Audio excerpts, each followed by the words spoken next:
I'm here to warn you about a growing threat to the laws and values of the United States from a group of religious extremists and fanatics. No, I'm not referring to so-called jihadists or Islamists or to creeping Sharia. I'm referring to what I like to call the Christian Taliban, those Bible-thumping fundamentalists who are bent on theocratizing the US government. There's the Attorney General of the United States, Mullah Jeff Sessions, who wants Sharia law, but of the biblical variety.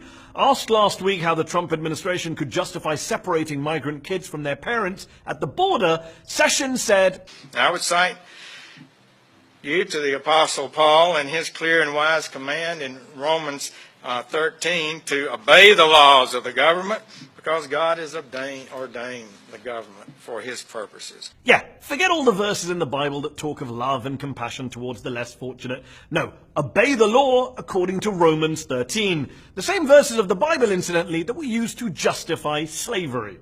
But that didn't stop White House Press Secretary Sarah Huckabee Sanders from coming out explicitly in favor of theocracy. It is very biblical to enforce the law. That is actually repeated a number of times throughout the Bible. By the way, Sarah Huckabee Sanders is the daughter of Mullah Mike Huckabee, who once called for God's law to be placed above U.S. law. And that's what we need to do, is to amend the Constitution so it's in God's standards rather than try to change God's standards so it lines up with some contemporary view of how we treat each other and how we treat the family. There's also Mullah Ted Cruz, whose victory speech at the 2016 Iowa caucuses began with, "Let me first of all say, to God be the glory." That's basically Christian for Allahu Akbar! Imagine the reaction if a Muslim candidate for high office began his victory speech with, Allahu Akbar! I'm just saying. Cruz has also said he's a Christian first and an American second.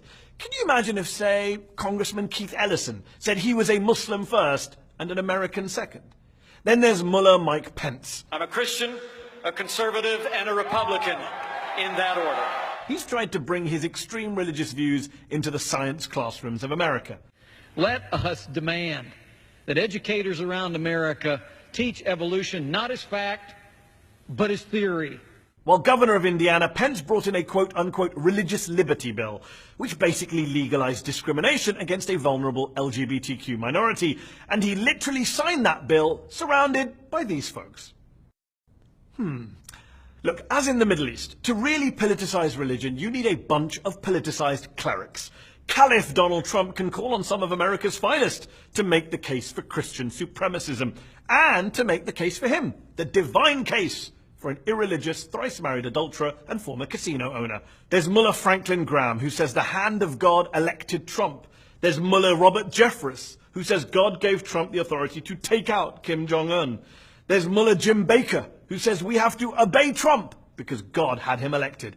If that isn't the language of theocracy, of zealotry, then what is? And for those of you moderate Christians who are tearing your hair out at the sight of these Christian extremists distorting your precious faith to score political points and advance a narrow, intolerant, hate-filled agenda, all in the name of God and with the aid of Scripture, well, let me say on behalf of all your Muslim friends and neighbors, welcome to our world.